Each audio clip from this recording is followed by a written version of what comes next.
Mais uma vez, cumprimento vocês com a graça e a paz do Senhor. Amém. Quantos puderem, fiquem de pé comigo. E abram as suas Bíblias, Evangelho de São Lucas, capítulo 6. E hoje vamos ler e meditar do versículo 39 até o versículo 45.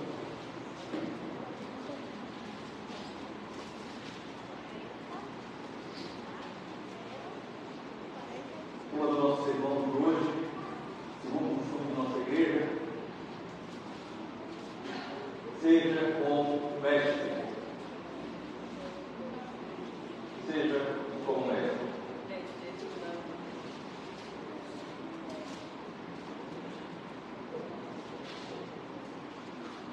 Evangelho segundo Lucas 6, 39 ao 45, assim nos diz a palavra do Senhor. Jesus lhes contou também uma parábola. Será que um cego pode guiar outro cego? Não é fato que ambos cairão num buraco? O discípulo não está acima do seu mestre. Todo aquele, porém, que for bem instruído, será como seu mestre. Por que você vê o cisco no olho do seu irmão, mas não repara na trave que está no seu próprio olho? Como você poderá dizer a seu irmão: deixe, irmão, que eu tire o cisco que está no seu olho, se você não repara na trave que está no seu próprio olho? Hipócrita, tire primeiro a trave do seu olho, e então você verá claramente para tirar o cisco que está no olho do seu irmão. É uma árvore boa que dê bom fruto, nem árvore má que dê bom fruto, porque cada árvore é conhecida pelos frutos que produz. Porque não se colhem figos de erva daninha, nem se apanham uvas dos espinheiros. A pessoa boa tira o bem do bom tesouro do coração, e a pessoa má tira o mau tesouro, porque a boca fala do que está cheio do coração. Vamos orar por sua vez, irmãos, pedindo ao Senhor a sua graça. Sim, Senhor, eu suplico a Ti encarecidamente a Tua graça sobre esta disposição. Rogo por mim mesmo, de modo que o Senhor me conceda a unção do Teu Espírito, de maneira que eu seja apenas porta-voz, exclusiva e unicamente porta-voz da Tua mensagem, mas também interceda em favor do Teu povo que está aqui reunido, das pessoas que nos visitam, que o Senhor também possa falar a cada coração que está ouvindo essa mensagem, por essa transmissão, de modo que possamos ouvir e entender a mensagem do Teu Evangelho contida nesta passagem. Fale conosco, é o que nós suplicamos, e desde já agradecemos, porque o Senhor fala por meio da Tua palavra. Ajuda-nos a ouvir. Assim que oramos em nome de Jesus. Amém. Amém. Irmãos, podem sentar, por favor.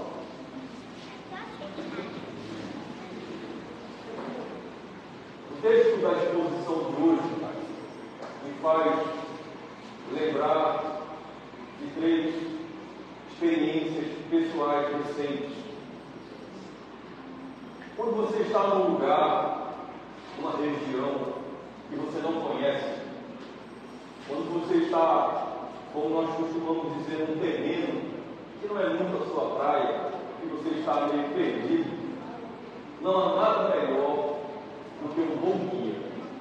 Nada melhor do que alguém que conheça aquela região, que conheça aquele lugar, de modo que possa conduzir você, porque você é só de onde está perdido. Só que do mesmo jeito que é preciosa a vida de um bom guia, é uma tragédia alguém que se põe a guiar outra pessoa sem saber aonde está, para onde está indo. Então eu me lembro dessa experiência pessoal. Como é bom, como é precioso você ter alguém que guie você por lugares que você não sabe nada. Mas também eu me lembro que há alguns poucos anos, talvez você lembre que eu usava óculos, eu fui submetido a uma cirurgia ocular. E embora naquela ocasião, aquele mês do mundo, eu não tenha ficado nervoso, Eu me lembro bem que as pessoas que estavam comigo, também aguardando para serem cirurgiadas, estavam com muito medo. Na verdade, até conheço um pastor que não fez essa cirurgia ainda, porque tem medo que pode acontecer. Afinal de contas, olho é olho, né, gente? Então, eu não fiquei nervoso, mas no ato da cirurgia, quando eu estava sendo cirurgiado, talvez eu tenha tido um pouco mais de noção do que realmente estava acontecendo, como era sério aquilo que estava acontecendo comigo. De modo que eu dei graças a Deus pela vida daquele médico, que realmente sabia o que estava fazendo. Eu pude perceber naquele momento que uma pessoa amadora não tem condições de fazer aquilo. Só alguém realmente apto para mexer nos olhos de outra pessoa, de modo que não traga prejuízo, mas traga benefício. E aí eu me lembro que mais recentemente nós plantamos alguns pés de fruta. E a nossa expectativa, quando nós plantamos aquelas sementes, era que esses frutos, essas sementes que foram plantadas, no devido tempo, frutificassem.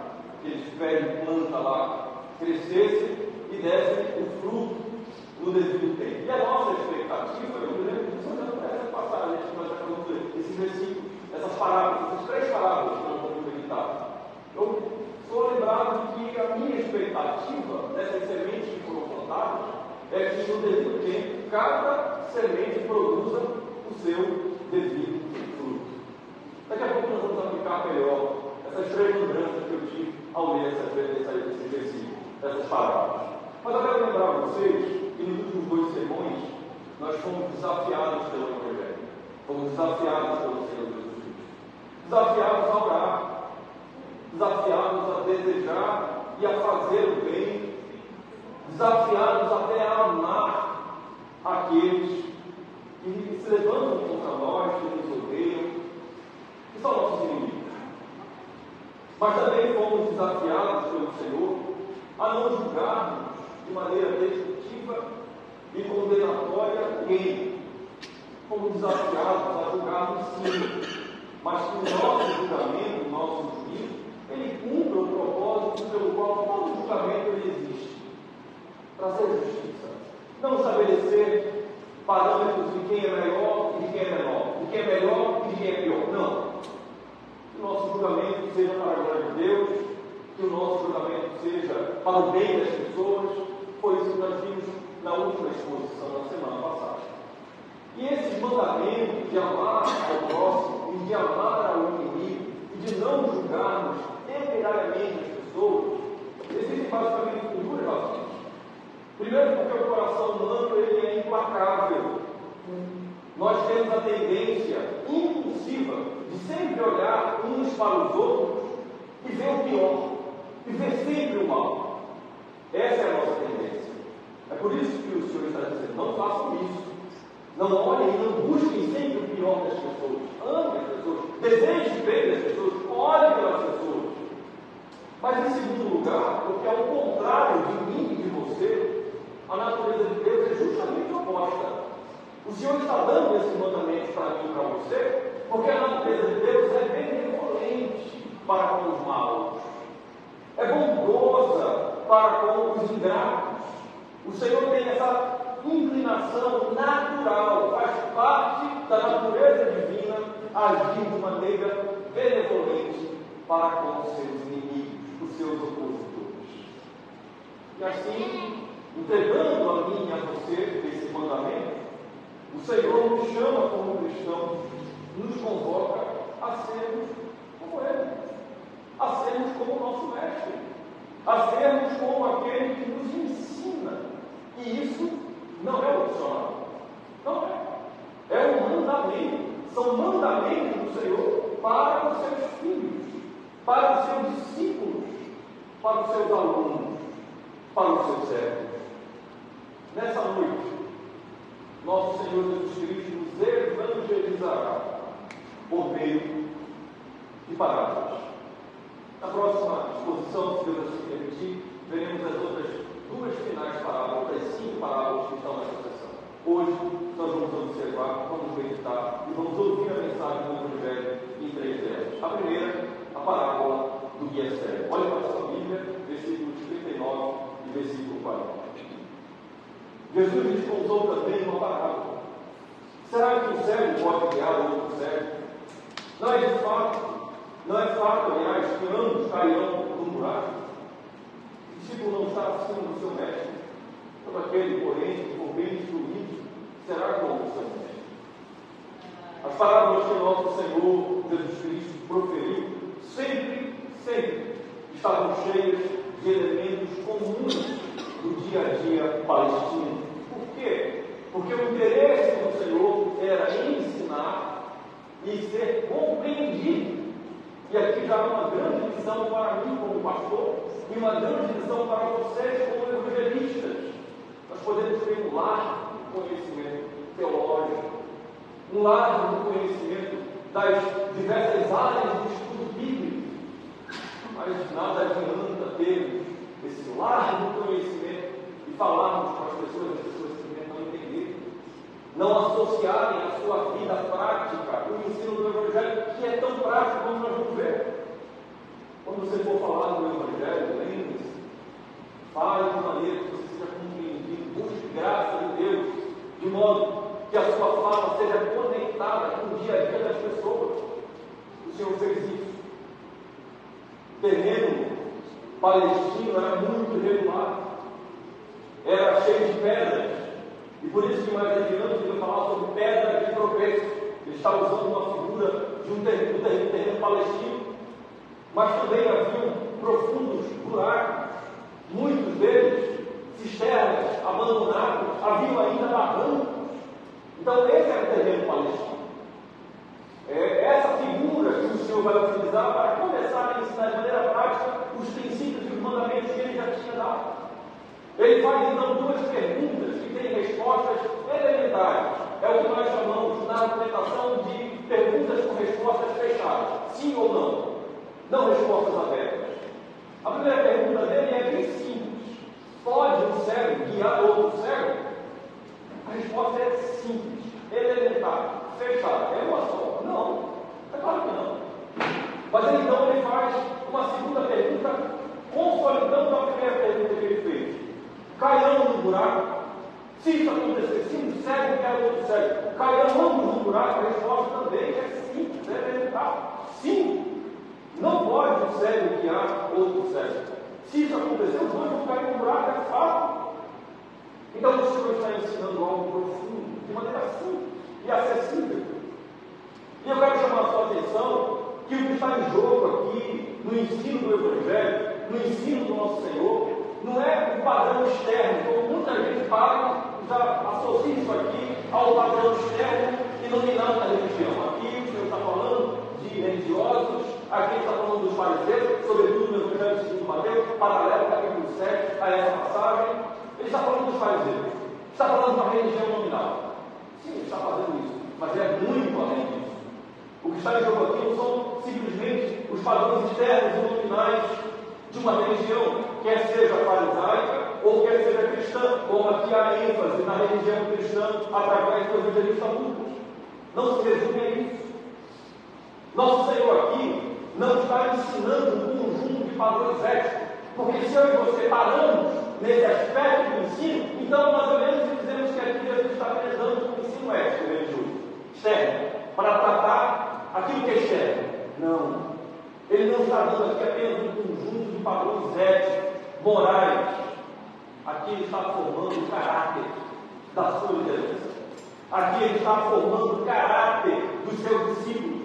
Aqui ele está formando a base, a espiritualidade interna do coração da sua igreja. Logo, os discípulos, eu e você, somos advertidos com essa parábola. Não de maneira externa apenas. Não para o nosso viver religioso. Não.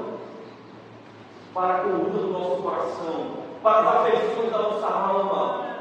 Ninguém quer ser cego. Ou seja, ninguém que vive segundo os padrões deste mundo. Ninguém que despreza o Evangelho. Porque é possível eu e você vivermos uma religião irretocável. É possível eu ser um pastor irretocável. E depois, no final, como o exemplo que o presbítero Jonas trouxe, na minha aposentadoria, eu fechava e dizia, não creio mais nisso. Você dizia, mas como era isso que o senhor era um pastor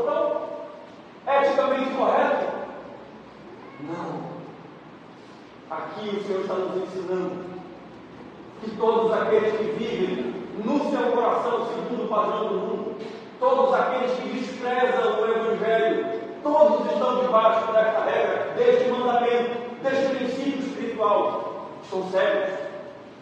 E dessa forma, aqueles que vivem menosprezando o Evangelho, ainda que externamente estejam mais ou menos, eles não podem guiar outros cegos, não podem guiar descrentes, não podem guiar os seus próprios irmãos, porque ambos certamente cairão.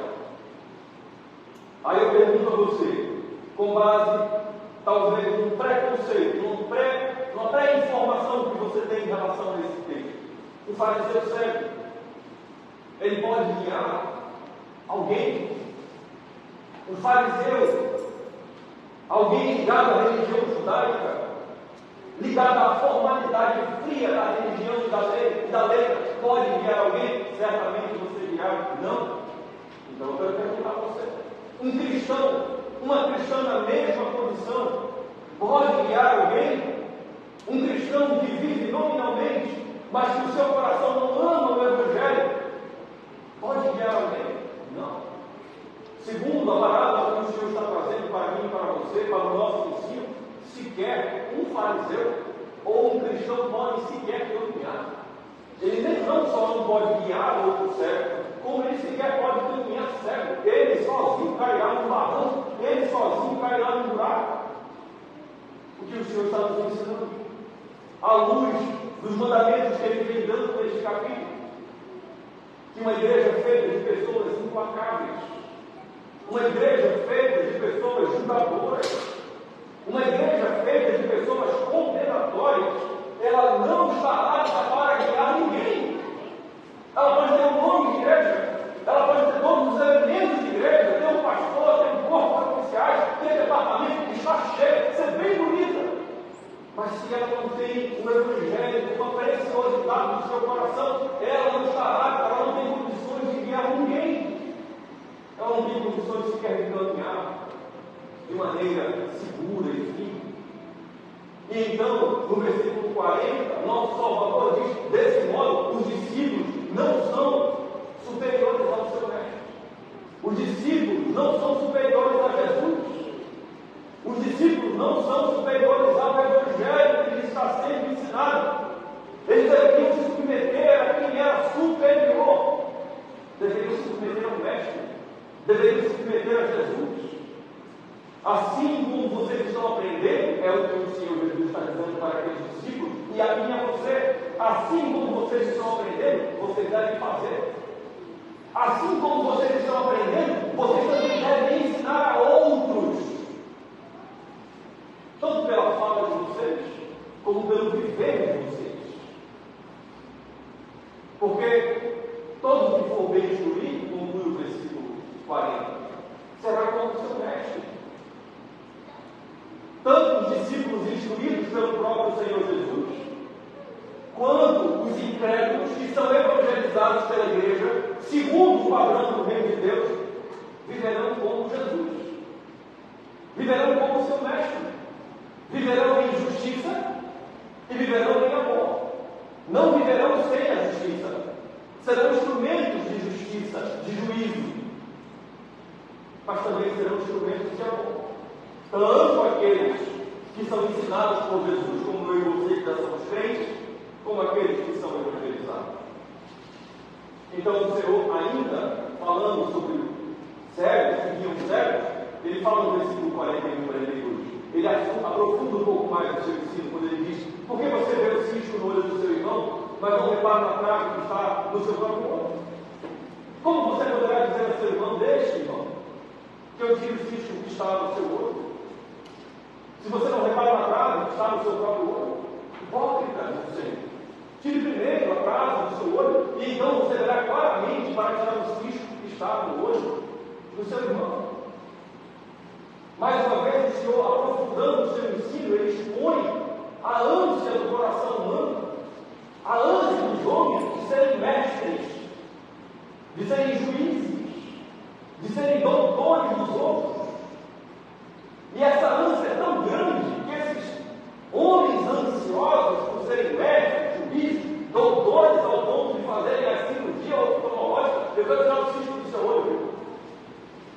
não consegue reparar. Na língua grega, discernir. Você está percebendo, não é mais ou menos isso? Não conseguem discernir a sua própria condição. Estão tão ávidos de olhar e procurar o mal dos outros que não conseguem olhar a sua própria condição. E aí então o Senhor Jesus, o supremo pastor das nossas almas, ele usa uma palavra muito forte, hipócrita. Ele está dizendo que aqueles que agem dessa forma são hipócritas. Que significa literalmente atores profissionais, atores de palco. Perceba que a fala é muito piedosa. Irmão, deixa eu olhar o cisto que está no seu olho. Eu quero cuidar de você. Eu estou preocupado com o seu bem-estar. Ele diz: hipócritas, vocês que agem assim, vocês que têm uma capa religiosa, vocês que lançam mão de princípios eternos, princípios do reino de Deus, mas o coração de vocês não é isso. Não façam isso. Os cegos não podem guiar outros cegos. Não sejam intérpretes. Não interprete, não finja diante do seu irmão. Não seja dissimulador. Aqueles que agem dessa maneira, ou seja, que não amam o Evangelho no seu coração, estão fingindo, simulando diante das pessoas. Então o Senhor dá a solução. Ele dá um ultimato: tire primeiro a viga, tire a trave que está no seu olho. Então você verá claramente. A palavra trave das nossas traduções portuguesas é viga. E aqui, essa figura, essa comparação que o Senhor usa é muito forte. As vigas às quais o Senhor está se referindo, elas eram peças importantes na construção das casas, sobretudo da coberta das casas. Geralmente essas vigas, elas atravessavam os vãos de uma ponta a outra, então elas eram bem grossas e bem robustas. Ao passo de que o cisco ao qual o Senhor se refere aqui, eram pequenos pedaços de madeira, ou que acidentalmente caíam nos olhos dos carpinteiros ou dos marceneiros enquanto estavam trabalhando, mas mais propriamente eram pedaços de palha que batiam no olho daqueles que aravam ou que tratavam o trigo. Eram minúsculos, eram quase que imperceptíveis. O Senhor está dizendo então: deixe de ser hipócrita. Existe uma viga de sustentação no seu olho que você não está conseguindo perceber, e você está preocupado com uma fagulha quase que imperceptível no olho do seu irmão. Vá primeiro cuidar de tirar a trave, a viga do seu olho, e então você conseguirá ver claramente. O Senhor está dizendo: você deve se analisar com rigor. Você deve se preocupar com a sua própria vida. Deve lançar mão do Evangelho e deve aplicar o seu próprio coração, e deve ser duro na análise consigo mesmo. Mas ainda aplicando o Evangelho, que não apenas para, como o senhor vê no final dessa exposição, na dureza de expor o meu e o seu pecado, também deve se analisar com a graça do Evangelho. Eu quero perguntar a você hoje aqui: você tem se analisado, tem sondado o seu próprio coração, tem colocado o seu coração diante de Deus e tem sido rigoroso consigo mesmo? Tem analisado a sua conduta e tem dito: Senhor, eu tenho pecado contra o Senhor. Senhor, eu tenho falhado nessa área aqui, ou nessas áreas aqui. Ah, Senhor, como necessito da tua graça. Você tem feito isso? Faça esse exercício espiritual, piedoso, diário e necessário. Faça isso. É o que o Senhor está dizendo. Trate de observar, de cuidar, de perceber, de discernir que você também tem coisas no seu olho e que, comparados com o seu irmão, na verdade são postes, são traves, são vigas. Nosso Senhor está usando aqui um exemplo que chega a ser irônico para mostrar a dureza do coração humano. Ele está dizendo: você está preocupado com o menor objeto, na parte mais sensível do corpo do seu irmão, enquanto você tem um objeto muito maior em você mesmo. Nosso condições de eu ou você julgarmos, nem para a justiça, tá? Nem para o bem. Não há condições de nós julgarmos os outros quando nós não nos julgamos. Quando nós não nos colocamos diante da palavra de Deus, diante do Evangelho, como um espelho, e não reconhecemos a nossa própria conduta, o nosso próprio pecado. Portanto, o Evangelho está então nos ensinando, está nos exortando. Cuide primeiro de ser tratado cristã. Então você vai ter condições de tratar os outros. É bênção. Aqui não há motivo para desânimo. Seja honesto com a sua própria análise pessoal. E então, sendo tratado pelo Evangelho, sendo tratado pelo Senhor, você terá condições de tratar outras pessoas, inclusive com misericórdia, inclusive com amor, inclusive com paciência. Porque você vai, como diz em outro lugar do Evangelho, ter a noção de que você mesmo foi muito perdoado. Que a grande trave que estava no seu olho foi retirada pelo Senhor, foi retirada pelo Evangelho. Então quem é você para julgar o seu irmão por causa do cisco que está em seu olho? Você vai ter muito mais misericórdia, compaixão e amor quando você mesmo for tratado. Então eu quero perguntar a você, porque é isso que o Evangelho me pergunta. Você está disposta a ser tratado por Jesus? A ser tratado pelo Evangelho? Está? Você está disposta a ser tratado, a ser tratada pelo seu corpo, pela igreja? Deixa eu perguntar a você, você é pastoreável? Eu posso procurar você para conversarmos, para saber como anda a sua vida de oração, como anda a sua vida de leitura da palavra? Eu posso lhe ajudar nessa autoanálise? Você será honesta comigo? Você é honesta com o próprio Deus nas suas orações de contrição, na sua vida devocional? Eu quero perguntar, você é pastoreável? Jesus pastoreia você? Só é possível eu e você alertarmos para a trave do nosso olho, percebermos se nós deixarmos de sermos pastoreados. Isso não é algo teórico, não é algo apenas que nós falamos, é algo que devemos amar no nosso coração. É isso que o versículo 40 diz. Nós não devemos querer ser maior, estar acima do nosso mestre. Nós não devemos querer ser melhores do que ele. Nós não podemos querer ser seus instrutores, ensinar Jesus, inverter. Não. O que o Evangelho está nos dizendo é: devemos nos submeter ao seu ensino, nos submeter ao Evangelho. Se fizermos isso, seremos como? Seremos como ele. E como eu disse, não é opcional. Sabe por que não é opcional? Primeiro, porque o cérebro, veja como rima, o cérebro não guia nem cirurgia. O cérebro não tem condições de guiar ninguém.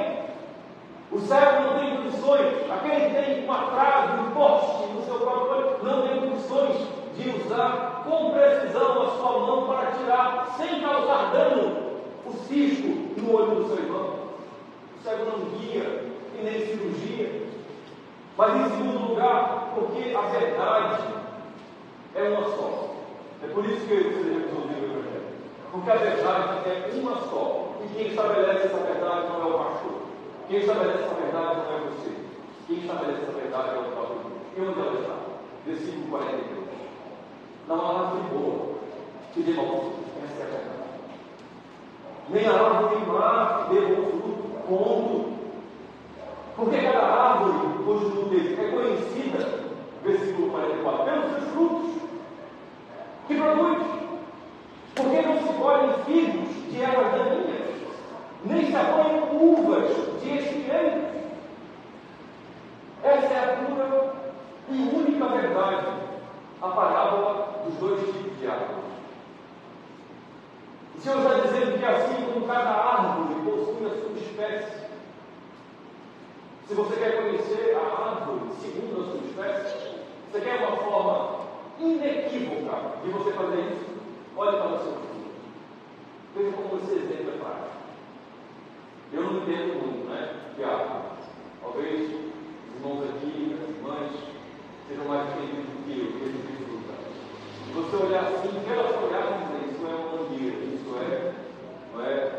pé de jambo. Então, para pessoas leigas como eu, quando quero identificar uma árvore frutífera, o que eu procuro? O fruto. E aí, olhando para o fruto, eu digo: isso aqui é um limoeiro, é uma laranjeira, é o que o Senhor está dizendo. A forma segura de você identificar a árvore frutífera é pelo seu fruto. É dizendo: deixa eu ver qual é o fruto, eu vou dizer a você que árvore é essa. O Senhor está dizendo que não há como nós nos enganarmos com a árvore se nós olharmos para o fruto. Não há. Se você olhar, o fruto é aquele, pode dizer sem medo de errar, é uma macieira. Pode falar. É um pé de pinha. Assim como também o Senhor está nos ensinando que nós não podemos esperar um fruto contrário à natureza e à espécie da árvore. Não, eu sei que aquilo ali é uma mangueira, eu vou esperar que dê melancia. Nem pode, né? Porque melancia rasteira. Sabe a forma como o Senhor dispôs a natureza, não é? Nós esperamos o fruto de acordo com a natureza. Os irmãos estão começando a perceber? O que o Senhor está dizendo é que o fato é que não há possibilidade de uma árvore produzir outro fruto, senão aquele pelo qual ela foi criada, aquele pelo qual ela foi estabelecida para dar. Da mesma forma, o Senhor está nos ensinando: não é esperado de um cristão fruto diferente do qual ele é próprio. Do cristão se espera um fruto segundo a sua natureza. Não se pode esperar frutos maus de um cristão. Não é possível, porque a sua natureza não é essa. Ao contrário, diz o Evangelho para mim e para você, cristãos autênticos, segundo essa parábola, são identificados pelo fruto das suas vidas, não por dedução. Eu deduzo que aquele irmão, que aquela irmã é crente, porque eu não vejo fruto. Mas afinal de contas, não fala palavrão, afinal de contas isso, afinal de contas aquilo. Não é por dedução, nem é por semelhança. Eu acho que é crente, porque afinal de contas se comporta como crente. Não. Segundo o Evangelho, cristãos autênticos são identificados pelos frutos de suas vidas, pela natureza da sua própria existência e recriação em Cristo. Assim, é inevitável que os cristãos não sejam como o mestre. Os cristãos, eles são como o seu mestre. E o seu fruto é compatível com o seu caráter. O seu fruto é compatível com a sua raiz, aonde estão fincados, estabelecidos, solidificados. A conduta talvez seja uma dúvida sua. E a conduta de alguns cristãos que não expressam o fruto do Evangelho? É simples. A conduta de alguns cristãos que professam ser cristãos é ruim, porque o seu coração está enraizado, infelizmente, no pecado. Porque a sua raiz não está no solo fértil, nutritivo do Evangelho, mas está enraizado no pecado. Logo, segundo a palavra, segundo o ensino do Senhor, não há como arbustos infrutíferos, veja, ervas daninhas, espinheiros. Os irmãos não têm noção como os figos, os doces figos, para quem gosta, e que já teve oportunidade de experimentar, e como as uvas eram importantes, faziam parte da alimentação, do cardápio palestino.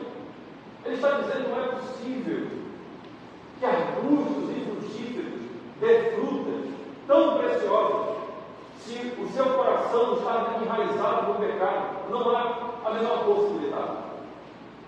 Então o Senhor traz a terceira e última parábola da sessão da nossa exposição dessa noite. A parábola dos dois tipos de pessoas. Ele diz: pessoa boa tira o bem do bom tesouro do coração. E a pessoa má tira do mau tesouro, porque a boca fala do que está cheio do coração. A Bíblia ensina a mim e a você que o coração é o cofre da alma. Segundo Provérbios 4, 23, é de onde procedem as fontes da vida. Por isso, deve ser guardado o coração. E a resposta humana para esse importante órgão espiritual do nosso corpo, né? Do nosso coração, a nossa alma, a nossa resposta, a nossa responsabilidade é usar este cofre chamado coração para guardar aquilo que é precioso para a nossa vida. É por isso que hoje se comemora simbolicamente o dia da Bíblia, não é? E um dos versículos talvez tenha sido mais publicados hoje tenha sido o Salmo 119, versículo 105, né? Como digo, guardei a tua palavra em meu coração, lâmpada para os meus pés a tua palavra, luz para os meus caminhos, não é? Para não pecar contra ti. Esses versículos hoje foram publicados demais. Então, a responsabilidade nossa é guardar esse tesouro precioso, precioso para a nossa vida. E o Senhor está usando essa terceira parábola para dizer que a pessoa boa guarda no cofre, ou seja, guarda no coração o ensino, o bom ensino recebido do Mestre.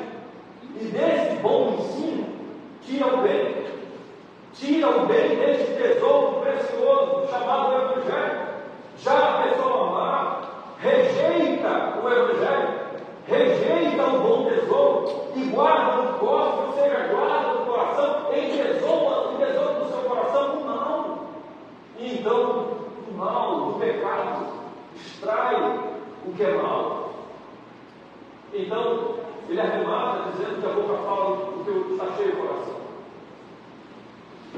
Ele está dizendo mais uma vez que é assim que nós verificamos os homens, pela sua conduta.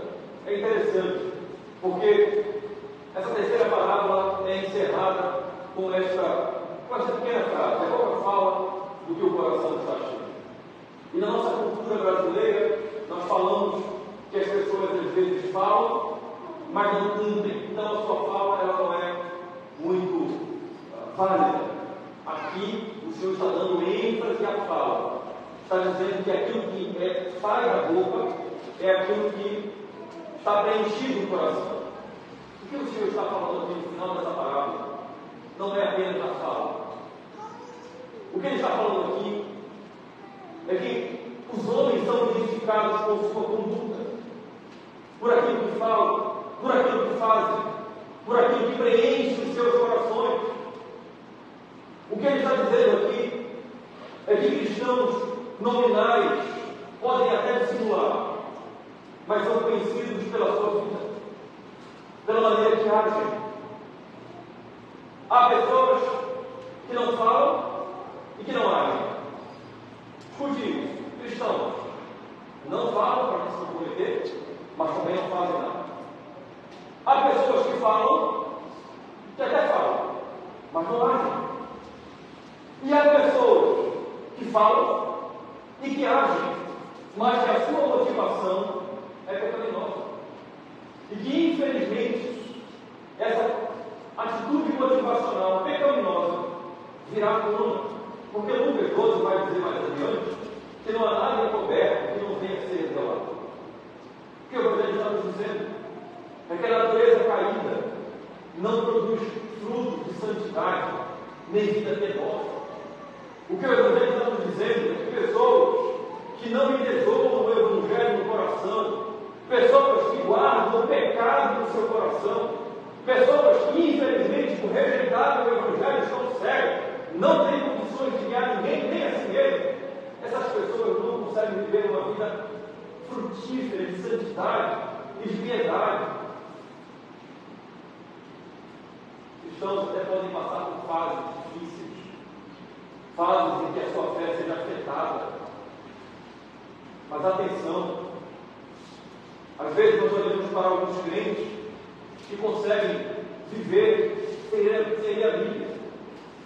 Às vezes nós nos deparamos com cristãos que passam a semana, meses sem orar. Às vezes nos deparamos com cristãos na igreja, antigos na fé, que não conseguem se envolver na vida da igreja.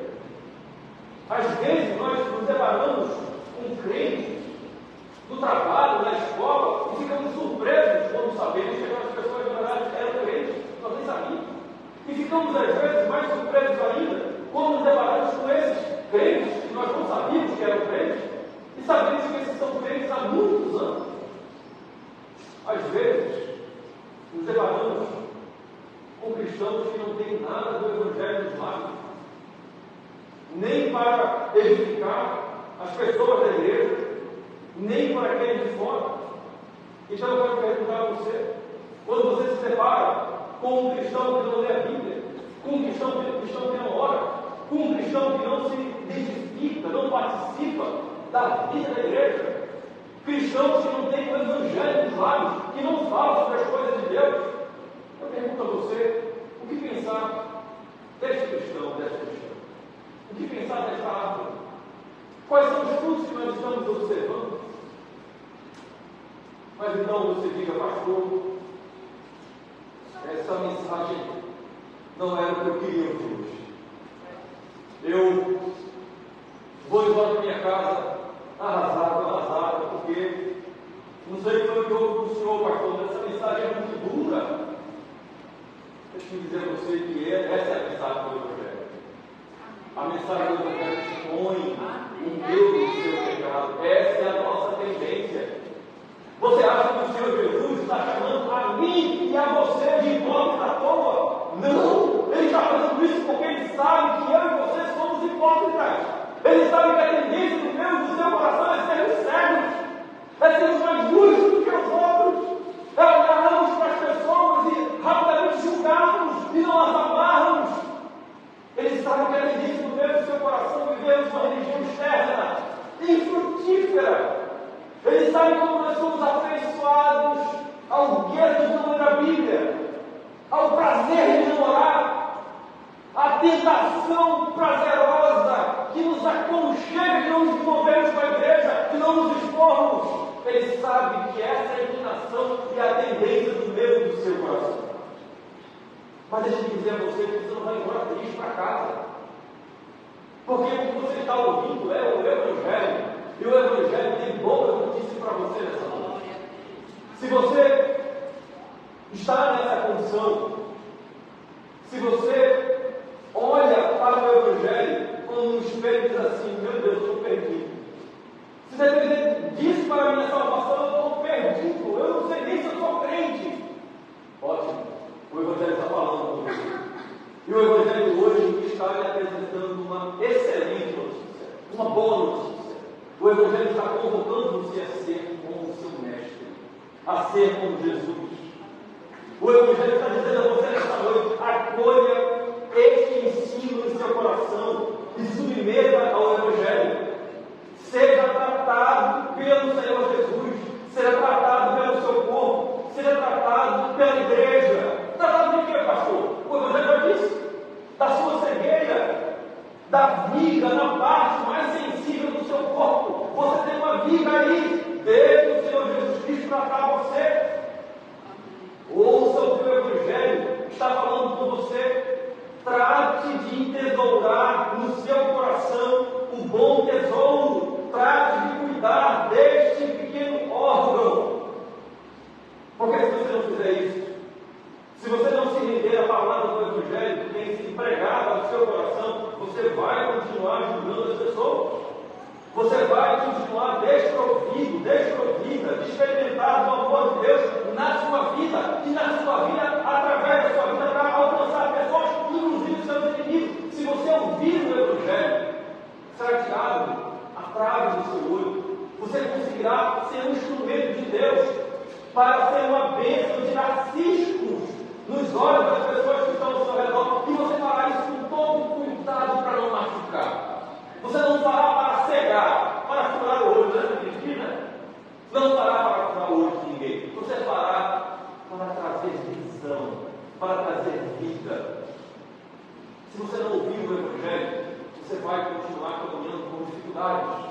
Você vai continuar sujeito a cair em muitos buracos, em muitos poços espirituais. Você continuará com dificuldade de enxergar as verdades espirituais do Evangelho. E talvez, se esse é o seu caso, você continuará apenas produzindo frutos maus. Não segundo o meu padrão, porque sou eu. Segundo o padrão do Mestre. Se você continuar sem ouvir o Evangelho, sem se render a ele, você infelizmente não será como o Mestre. Não será como aquele que você professa amar. Não será como aquele que você professa ser o seu Senhor. Eu estou falando com você, cristão. Com você, cristão. Amém. Mas se essa não é a sua função, ou seja, se você olha para o Evangelho, se a sua perna treme como a minha, mas você não tem rejeitado o ensino do Mestre, ou seja, se você é honesto, se você é honesta em sua análise própria, se você é honesto ou honesta na sua própria análise pessoal, e se você busca tratar o cisco dos outros com amor e com misericórdia, se você entesoura o Evangelho no seu coração, se isso tem moldado a sua vida, se isso tem transformado dia após dia a sua conduta, de modo que é possível ver o fruto do Espírito em você, então deixe dizer a você que você tem sido como mestre. Avance se submetendo ao Evangelho, avance se submetendo ao ensino do Mestre. Só que saiba de uma coisa: ser como mestre também significa estar disposto a sofrer como ele sofreu, a sofrer por ser seu discípulo. Pastor, deixa eu dizer a você que eu tenho conseguido, pela graça de Deus, me submeter ao Evangelho.